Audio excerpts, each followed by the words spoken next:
this video, I want to talk about joint guardianship. It is possible in Ontario to apply with another person to become guardian of property or guardian of the person. So I want to talk about 3 pros and 3 cons to help people exploring joint guardianship think it through in a little bit more detail. So let's start with pro number 1, sharing the work. Being a guardian can be a lot of work, especially on the property side of things. If you're paying for bills and managing money, if there's investments, it can be a lot of work. So being able to share that is an absolute pro, and it's nice to be able to delegate or have someone else pick up some of the slack when you're feeling overwhelmed. Pro number 2, checks and balances.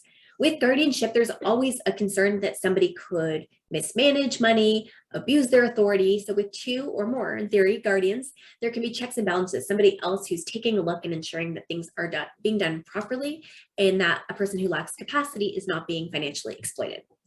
And number 3, succession planning. If a guardian dies or becomes incapable or can't be the guardian for any reason, there could be a gap. So when there's more than one guardian, there's built-in succession planning without the delay of another person having to step up and go through the application process to be appointed as guardian. But while these are 3 very important pros, there are cons that also need to be considered. So con number 1 is fighting. Sometimes it's hard to reach an agreement on property or maybe on the personal care side. Making decisions like withdrawing life support can be very emotionally charged. People might not see eye to eye. So there can be fights and disagreements that happen that are just avoidable if there's only one person in charge of making decisions. Con number 2 is the liability.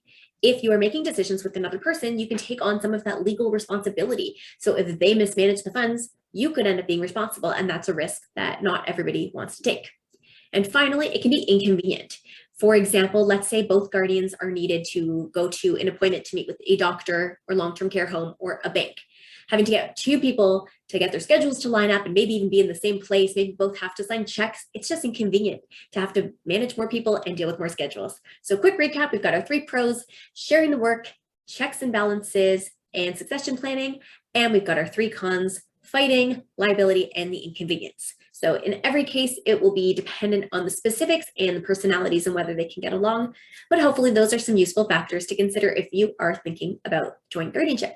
And finally, before we go, if you are looking to learn more about guardianship, visit our website, www.kinkeeper.ca. I'll put a link in the notes as well, because we have some great resources, including online courses and webinars all about guardianship in Ontario.